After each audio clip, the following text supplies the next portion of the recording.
Hey guys, this video is going to be about using the Canon EOS R with the Atomos Ninja V. And I'm going to be going over some of the questions that I saw online and trying to answer some of those.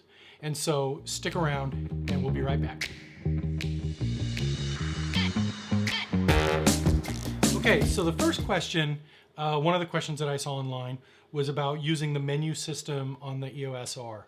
And so I shot another separate little video that shows how you go about using the both the shooting mode controls and also the menu controls and how those show up on the camera and on the Ninja. So we'll take a look at that. We'll be right back.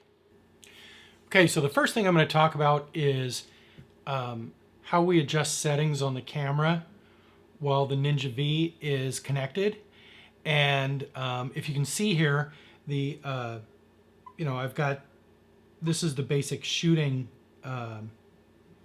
screen on the EOS R, and I can make, while I'm shooting, I can adjust my ISO directly on the EOS R screen.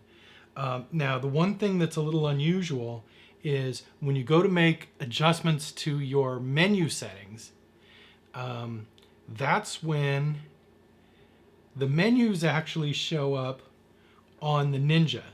So in order to navigate those menus, I'm using the rocker dial on the back of the EOS R, but you can see that all of the menu settings are showing up on the Ninja. So that did take me a little bit of getting used to. So mainly this would be if you're making pretty significant changes to your menu settings. It's a little bit more tricky to make your settings because you're looking at this screen, but you're making your adjustments on the camera. So, but anyway, that's something I can get used to. So going back to the normal shooting mode, you get all of your settings that you adjust directly on the camera here.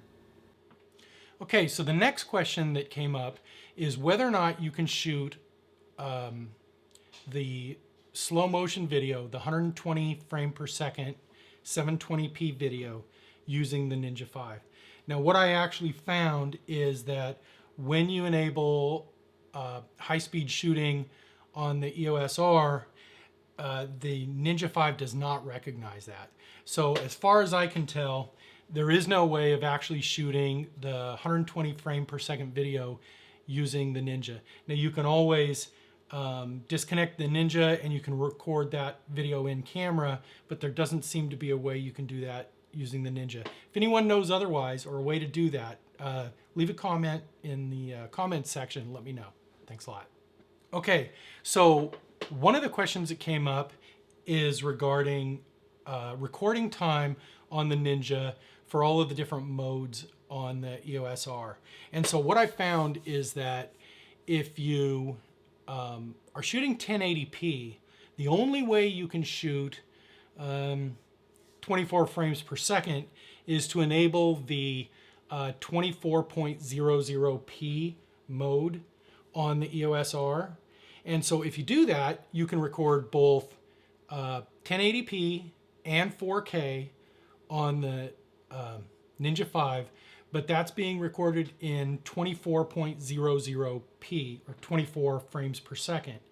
Now, if you disable the 24p mode on the EOS R, you can still record 23.98 frames per second on both the EOS R and the Ninja V, but you can't record 1080p. So the only way to record 1080p at 24 frames a second is to enable that 24.00p mode in the camera. And my concern is I shoot with multiple cameras. Most of the time I'm going to be shooting the 23.98 frames per second on my other cameras. And so in order to be able to use them on the same timeline, I do not want to shoot the 24.00 frame per second. So what that means is I won't be shooting 1080p video using this combination. What I will do is shoot 4K at 23.98 because that works just fine. So in 4K, you have the options of 23.98, 24.00, and 30 frames per second, which is actually 29.97. So those are your options in 4K. In 1080, you have the option, which I don't really care for, which is a 24.00, or the 59.94. And so essentially you can do your 60 frame per second 1080p video on the Ninja 5. So ultimately what it breaks down to, I have 3 custom settings on the EOS R, and the way I'm going to set those up is I'm going to set them up for 23.98 frames per second, and that would be in 4K, and I will have the 59.94 frames per second in 1080, and really those are probably going to be the two that I use the most often. I could also shoot in essentially the 30p mode in 4K, but I don't really see myself using that. I like shooting in 24 just because I get a little bit better. I can use a slower shutter speed and get a little bit more light in camera if I'm shooting in low light. So I also looked at the amount of recording time you have with each of those modes. So I'm going to just real quickly go over the recording time. So when shooting in 1080p, with the options being 24.00 and 59.94, in 24.00, 1080, you can get about 11.5 hours of recording time. So that's huge. And it might be that some people decide to use 24.00 just because of the super long recording times. It just means you're going to have to match that on your other cameras. If you're shooting 1080 and you're doing the 59.94 frame rate, you can get about 4 hours and 46 minutes of shooting time with that. In 4K, if you're shooting 2398 frames per second, or essentially 24 frames per second, you're getting 2 hours and 56 minutes of recording time. If you shoot 24.00 in 4K, you essentially get the exact same recording time. So almost 3 hours of recording time when you use that mode. If you go to 4K 30, that drops a little bit, drops down to 2 hours and 23 minutes.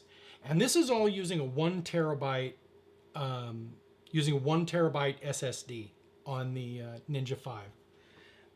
One thing that I found that I was a little bit surprised at is that the recording time is determined by the resolution that you're using, 1080 or 4K, and what frame rate you're using, 24, 30, or 60p. What I was surprised to find is that the recording time does not vary with using log or not using log. So whether you have log enabled or not, the recording time is the same. Okay, one of the things I wanted to mention about this is that I'm recording on the Atomos Ninja 5 in ProRes HQ. So all of the record times and the bit rates are based on ProRes HQ. And so these are some pretty impressive bit rates. I mean, in 1080p 60 frames a second, essentially we're getting 466 megabit, which is huge for a 1080p signal. In 4K, we're getting, at 24 frames a second, we're getting over 750 megabit. And in 4K 30, we're getting 932 megabit. So these are really high bit rates.